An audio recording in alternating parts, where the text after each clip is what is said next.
Bonjour et bienvenue.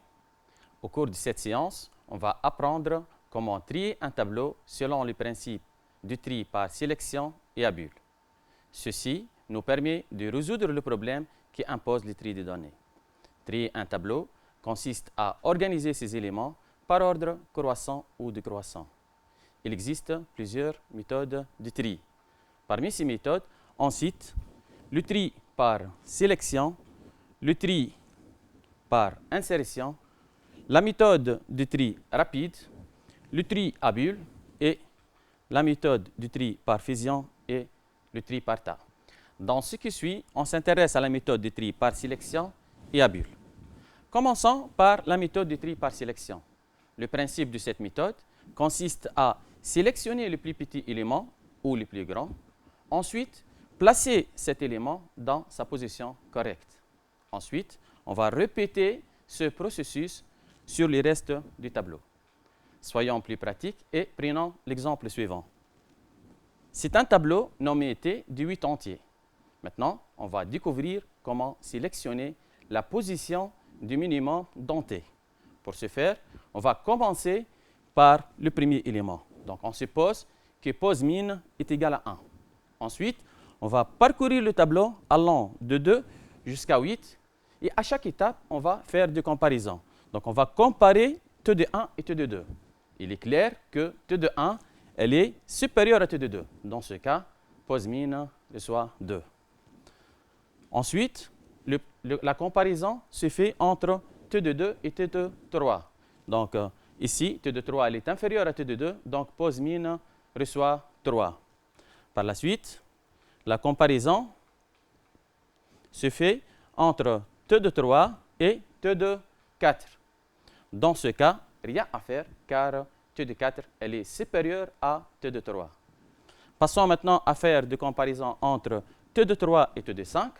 Dans ce cas, T de 5 elle est inférieure à T de 3, donc pose min reçoit 5. Le même processus se répète sur le reste du tableau.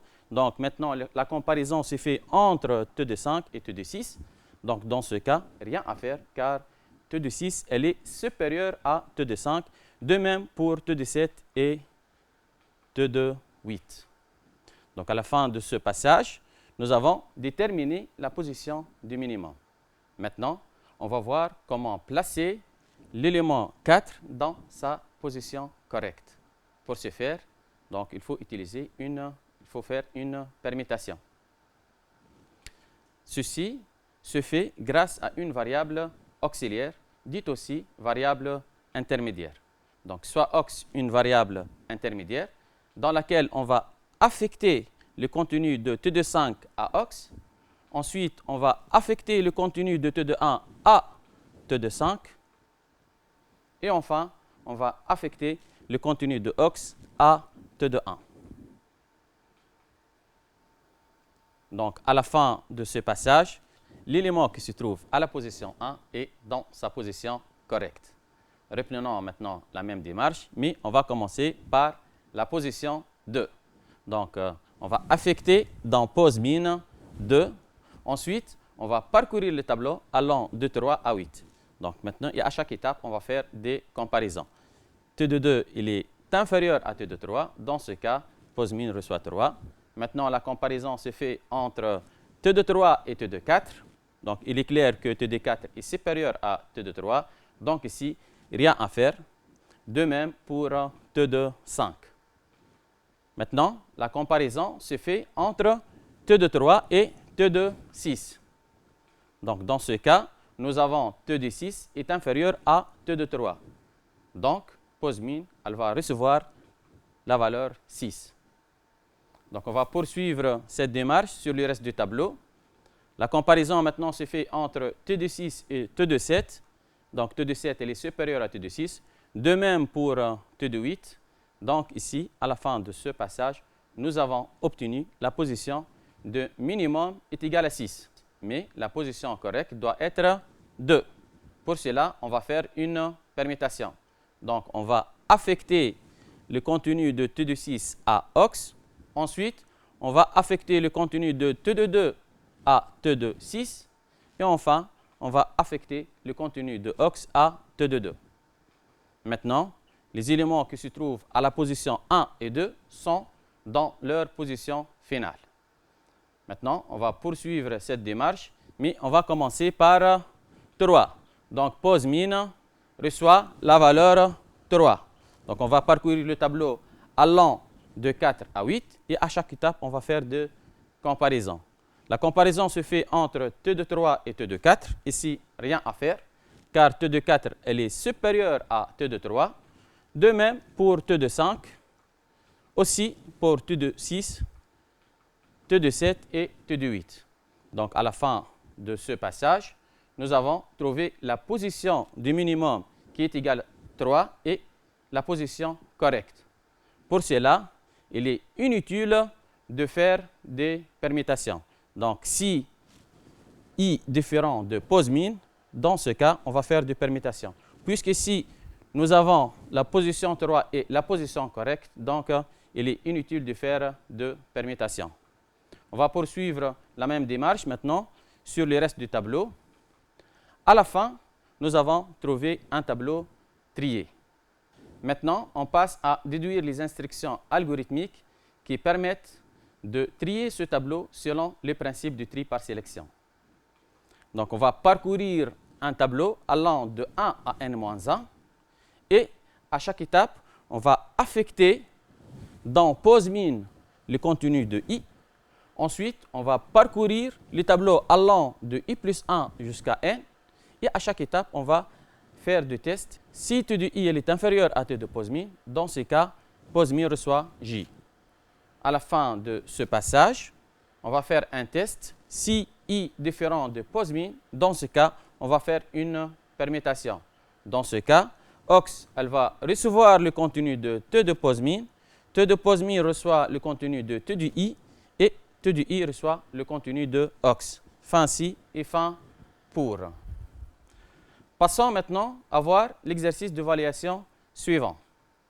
Donc, c'est un tableau T de 5 entiers. On vous demande de trier ce tableau selon le principe du tri par sélection dans un ordre croissant. Ensuite, de donner le résultat du tableau à la fin de chaque passage.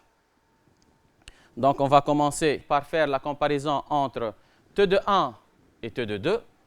Donc, il est clair que T de 2 est inférieur à T de 1. Dans ce cas, pose min sera égal à 2. Ensuite, on va faire la comparaison entre T de 2 et T de 3. Dans ce cas, rien à faire car T de 3 elle est supérieure à T de 2. Passons maintenant à faire la comparaison entre T de 2 et T de 4. Dans ce cas, T de 4 elle est inférieure à T de 2. Donc, pose min sera égal à 4. On va compléter le reste du tableau. La comparaison se fait entre T de 4 et T de 5. Ici, rien à faire car T de 5 elle est supérieure à T de 4. Donc, à la fin de ce passage, nous avons trouvé la position du minimum est égale à 4. Mais la position correcte doit être égale à 1. Pour cela, on va permuter le contenu de T de 4 et le contenu de T de 1. Donc, pour ce faire, il faut utiliser une variable auxiliaire dans laquelle on va ranger le contenu de T de 4 à Ox. Ensuite, le contenu de T de 1 sera affecté à T de 4. Et enfin, le contenu de Ox sera affecté à T de 1. Donc, à la fin de ce passage, on va trouver ici 1 et ici 7. Donc, on va copier ça sur le tableau. Donc, à la case 1, nous avons 1. Ici, nous avons 4, 9, 7 et 6. Passons maintenant à voir la deuxième étape. Donc, on va, bien sûr, à la fin de cette étape, l'élément qui se trouve à la position 1 est dans sa position correcte. Donc, on va copier ça et on va parcourir le tableau allant de 2 à 5. Donc, on suppose que la position du minimum est 2. On va faire la comparaison entre T de 2 et T de 3. Rien à faire ici, car T de 3 elle est supérieure à T de 2. De même pour T de 4 et T de 5. Bien sûr, à la fin de ce passage, nous avons trouvé que l'élément qui se trouve à la position 2 est dans sa position correcte. Pour cela, on va rien à faire. Donc, on va copier 4 ici, le reste du tableau. Bien sûr, à la fin de ce passage, les éléments qui se trouvent à la position 1 et à la position 2 sont dans leur position finale. Donc, on va répéter cela sur le reste du tableau maintenant. Pour l'étape 3, donc nous avons 1 ici, 4 ici. On suppose que la position du minimum est 3. On va faire la comparaison entre T de 3 et T de 4. Dans ce cas, T de 4 est inférieur à T de 3. Donc, la position du minimum est égale à 4. On va poursuivre sur le reste du tableau. La comparaison se fait maintenant entre T de 4 et T de 5.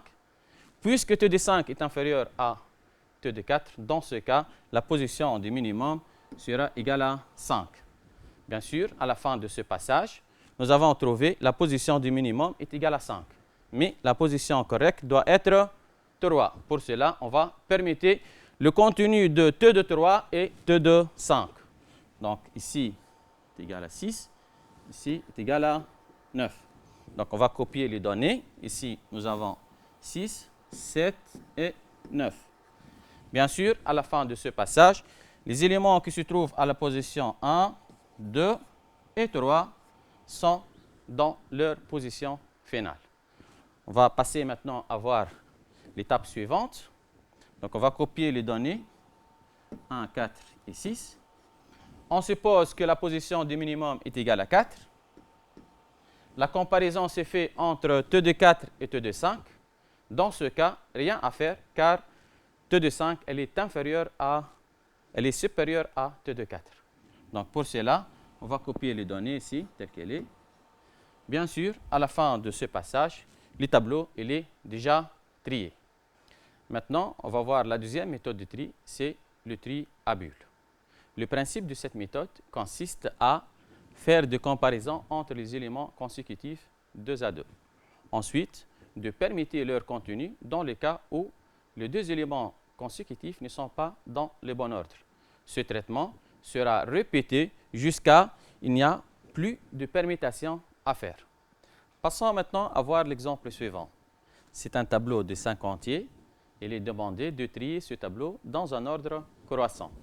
À la fin de chaque passage, on va donner le nombre de comparaisons et de permutations réalisées. Donc, commençons à faire le tri. Donc, on va comparer 17 et 7. Ici, donc, il est clair que 17 est supérieur à 10. Donc, on va faire une permutation. Ensuite, la comparaison se fait entre 17 et 7. Donc, une deuxième permutation à faire. Maintenant, la comparaison se fait entre 17 et moins 2. De même, une troisième permutation à faire. Et enfin, la comparaison se fait entre 17 et 5. Donc, une quatrième permutation à faire. Donc, à la fin de ce passage, la bulle la plus lourde monte à la surface. Donc, bien sûr, l'élément qui se trouve à la position 5 est dans sa position correcte. Passons maintenant à comparer 10 et 7. Donc, une permutation à faire, car 10 est supérieur à 7. De même, entre 10 et moins 2, donc une deuxième permutation. Et 10 et 5, donc 10 elle est supérieure à 5, donc une troisième permutation à faire. Donc ici, le nombre de comparaisons sont 3 et le nombre de permutations 3 aussi. Donc à la fin de ce passage, l'élément qui se trouve à la position 5 et 4 sont dans leur position finale. Donc la même démarche sera répétée, donc, puisque nous avons fait des permutations. Donc un nouveau passage.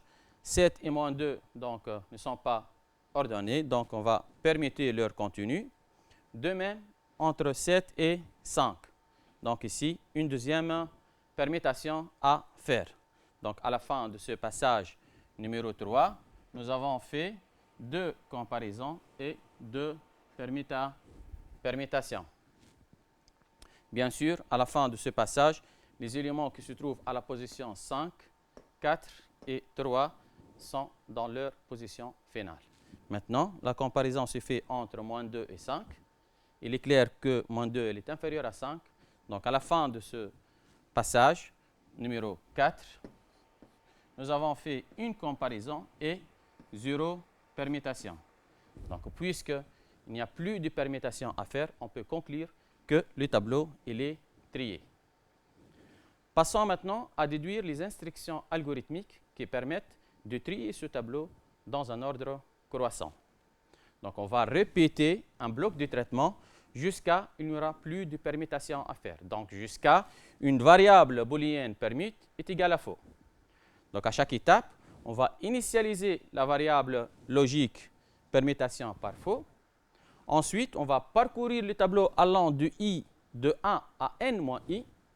Et à chaque étape, on va faire des tests. Si t de i est supérieur à t de i plus 1, dans ce cas, on va faire une permutation. Donc, ox reçoit le contenu de t de 1.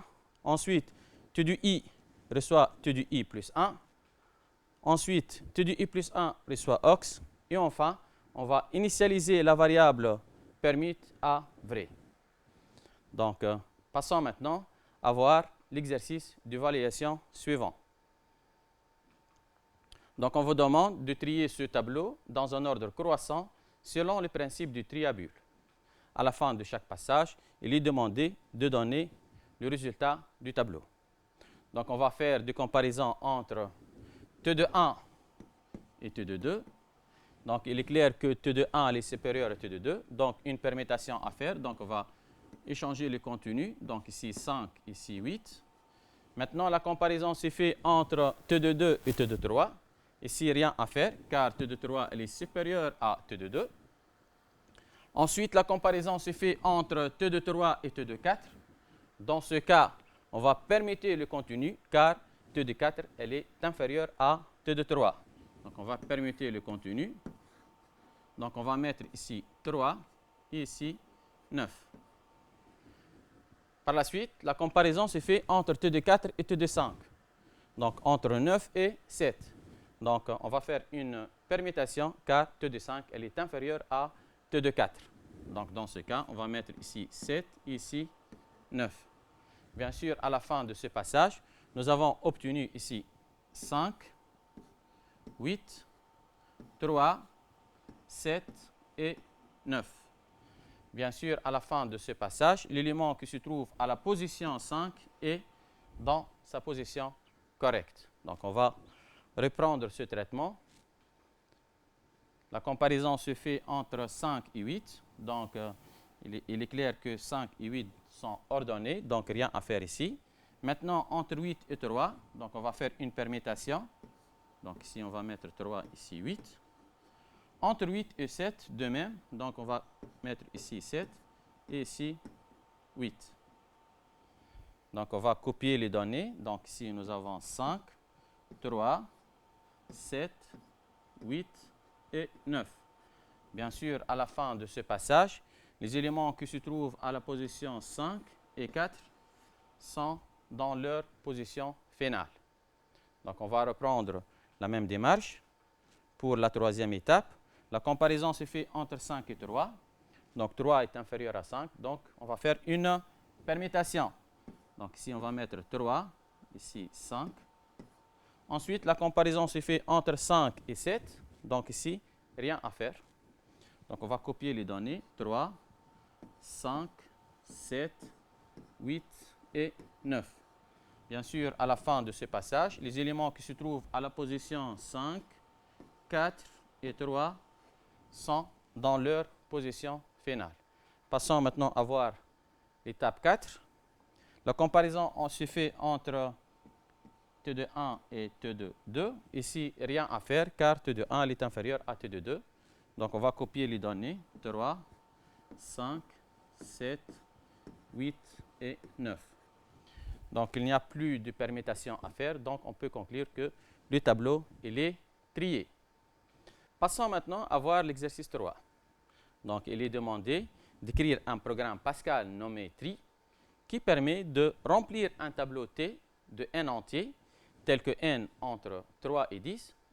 Ensuite, de trier ce tableau selon le principe de la méthode de tri par sélection et d'afficher le contenu du T.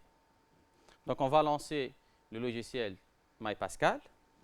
Donc, la première étape, programme tree, donc le nom de programme tree, point virgule. Ensuite, on va déclarer un nouveau type nommé tableau. Donc, type tableau égale array de 1 à 10 of integer. Ici, c'est un tableau d'entier. On va déclarer T comme du type tableau. Les variables n, i, j, ox et posemin du type integer. Begin pour indiquer le début du programme. Donc, on va faire la saisie de n. Donc, puisque n doit être entre 3 et 10, donc, on va faire donc, une répétition, répéter, donner le nombre d'éléments. Donc, write, donner le nombre d'éléments. Redeln n, until n in 3, 10. Maintenant, on passe à remplir le tableau. Donc, pour ce faire, on va parcourir le tableau allant de 1 à n. Entre begin et end, à chaque étape, on va afficher le message donner en entier et redeln T de i. Maintenant, on va voir comment trier les tableaux selon les principes du tri par sélection. Donc, on va parcourir le tableau allant de 1 à n-1. Donc, entre begin et end, point virgule. À chaque étape, posemin 2 points égale à i, point virgule. Ensuite, on va parcourir le tableau allant de i plus 1 à n. Donc, for j 2 points égale i plus 1, to n do. Donc, on va tester maintenant if t de i inférieur à t de posemin, then posemin 2 points égale à j. Maintenant, on va tester si i différent de posemin. Donc, if i différent de posemin, then entre begin et 1, on va faire des permutations. Donc, ox 2 points égale t de i. T de i 2 points égale t de posemin et t de posemin 2 points égale à ox.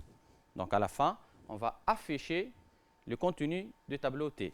Donc, on va parcourir le tableau allant de 1 à n. For i 2 points égale à 1 to n do. Write t de i. Passons maintenant à voir l'exécution. Donc, avec n égale à 5, le contenu du tableau 8, 4, 8, 9, 4, 2 et 6. Donc, vous remarquez que le résultat affiché est 2, 4, 6, 8 et 9. Donc, le tableau trié.